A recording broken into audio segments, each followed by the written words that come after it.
And now it becomes an alcoholic, torturous life for a drunk like me.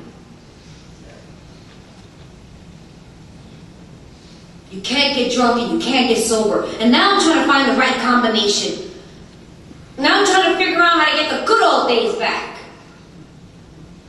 I always say the good old days for me is I can get sodomized, get raped, and pistol whipped. I go to the bathroom, I fix my hair, put on my makeup, fix my clothes, take a drink, and go back out there and do it all over again. Those are the good old days. But now I can't get off the floor because I can feel the weight and the pain in my body. My body had been beat on and abused for years. I never felt not one punch, not one hit, not one bruise. And now I'm feeling all this stuff in my body and I don't understand. And now I can't look in the mirror because I'm ugly. I never saw myself as ugly. I told somebody not too long ago, if I can go back and take a drink and go back into a state of oblivion, I don't know, I'd probably do it. But I've lost those privileges. I don't mind doing incomprehensible demoralization when I'm not present. To get that ease and comfort? Are you kidding me? I'm an alcoholic. I had no idea that I was suffering from a spiritual malady and that lack of power was my dilemma and that I needed another power. I didn't know that. I just know that the world that I was living all of a sudden was shattered in front of me. It was just dissipating and breaking up in a million pieces, and I'm scared because I don't know how to function. I don't know how to be present. I don't know how to be available. I don't know how to exist in this world without my best friend. And so the only thing left for me to do is to call death into my life. What else do you do? What else am I supposed to do? I can't act as if. That's not working. I can't brush it off. I don't know how to pull myself up from the bootstraps. It's a cold thing when my only solution is death. And what makes it even worse is that I invite death into my life and death don't even take me out. What's up with that? I have a contract out for my life to this day.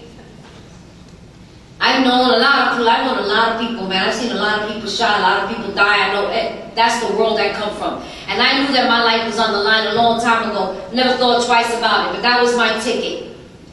And I knew they'd been looking for me for a while. And I went to look for them, and I said, tell them they're looking for me. Because that was going to be my answer. And I don't ever want to forget that I sat in that bar waiting 2 hours for somebody to come in and blast me and take me out of my misery. And do you know that man never came?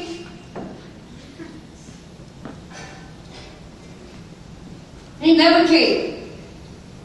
Since then, I've had to make amends. I always tell people that I'm not be hiding out in Florida right now.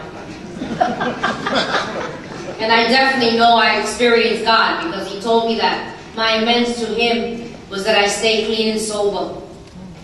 And the day that I did it was the day that my life belonged to Him. So when I tell you for me to drink is to die, I don't mean it symbolically. I don't mean it because it sounds cute. The interesting thing is that doesn't keep me sober, but it's certainly a good motivator. And there's no small print that says until I'm ready to go back into the program either.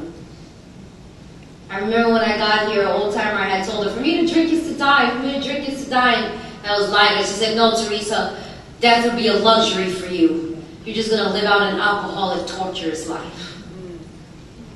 And I understood that. So what ended up happening for me was I couldn't die, I couldn't kill myself. I had no other ideas, I knew nowhere else to go, I didn't know what else to do. I couldn't live another moment like that.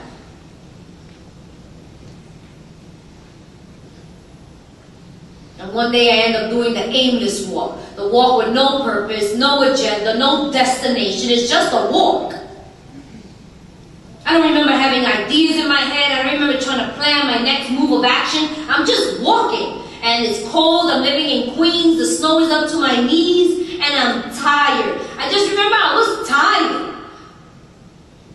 I was tired of putting the coin in the jukebox so I could jitterbug with this man because I'm shaking so bad because I have to drink. There's no way that I'm not going to.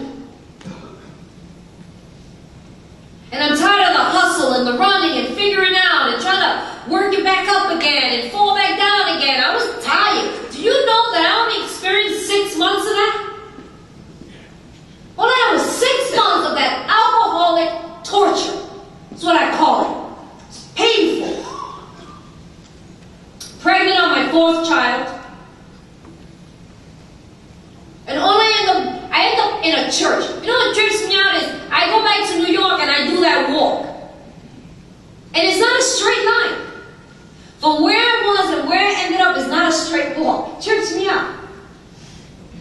I ended up in this church on Parsons Boulevard. The door is those wood doors, those alcove doors, red, made out of wood. I don't want to forget that moment. You told me not to. They had the nails and the metal going across. The square handle is made of this thick wood, this big fat square handle. It's brown, don't match really the door, whatever. I open up the door and I step inside this church. And I feel a presence in the church, that's all. I feel something in there. And it's big, it's huge. And it's all around me. It's not in me. I didn't all of a sudden feel a sense of peace and comfort. I distinctly remember it being outside of me. And it was everywhere in that space other than with me or in me. And so I say a prayer. Was I in a complete state of desperation? Was I totally surrendered? I don't know, and it don't matter. I just know that there was a window of time. There was a moment in my life. At that moment, at that time, I walked through whatever that was. And I prayed out to whatever that was.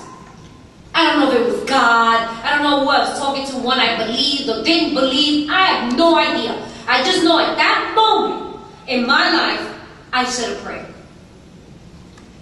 Always reminds me of Bill right in the hospital just saying that prayer. And I asked that energy, that God, that thing, to please allow me to feel that energy, to feel that peace inside myself. In me, not outside of me. I wanted it inside of me. And I didn't want it forever, which is interesting. I just wanted a moment, just 1 second, for my head to shut up. That's all I'm saying. And for my skin to stop crawling, just for a minute. And for my stomach to stop turning, so I can get a grip. I'm just trying to get a grip.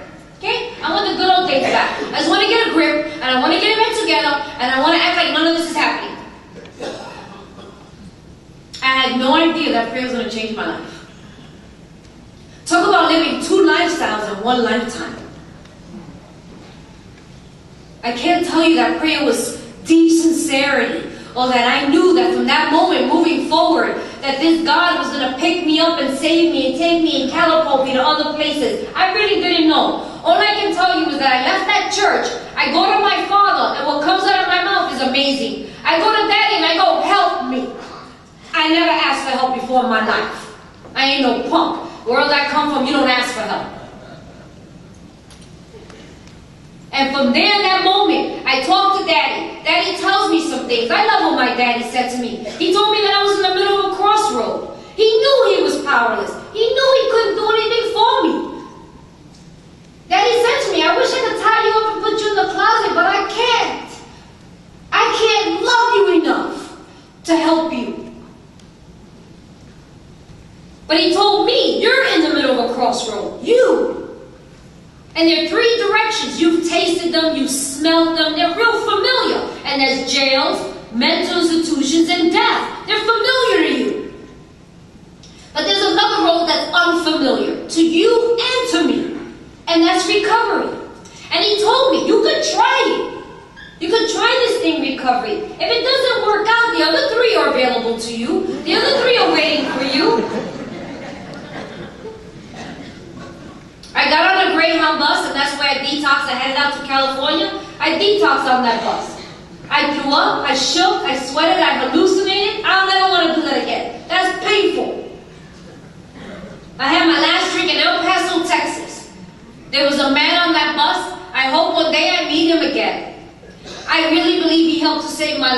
really do. I was so sick. I was so sick. Oh my God, that's horrible. And I remember the man telling me, I know what you need. Come with me. I know what you need. Come with me. And he carried me from the bus depot to the bar. And he ordered a drink and he put it to my mouth. I couldn't hold it. I was shaking. And I was just slopping that thing up. More people die from alcohol detox than anything else. I could have died on that bus. I hadn't been without a drink in this body since fetus. I would have died. They used to give little nips when they used to do 12-step calls in the back. You have to give somebody a little bit of something, something, man. And they helped me come the rest of the way. And I came out to California because we have this tradition which is called attraction rather than promotion. My mother currently has 24 years. And my cousin has 24 years of sobriety. And I would visit them in California. And they would bring me to meetings. And I would drink before, during, and after. I didn't know a seed was being planted or that they were sharing something about me. I wasn't aware of that at the time. I didn't even know I was paying attention to these people. I remember they never shunned me. They didn't suck their teeth at me. They didn't shake their head at me. Or they didn't try to shove pamphlets down my throat. They didn't even give me a big book. And for that I am really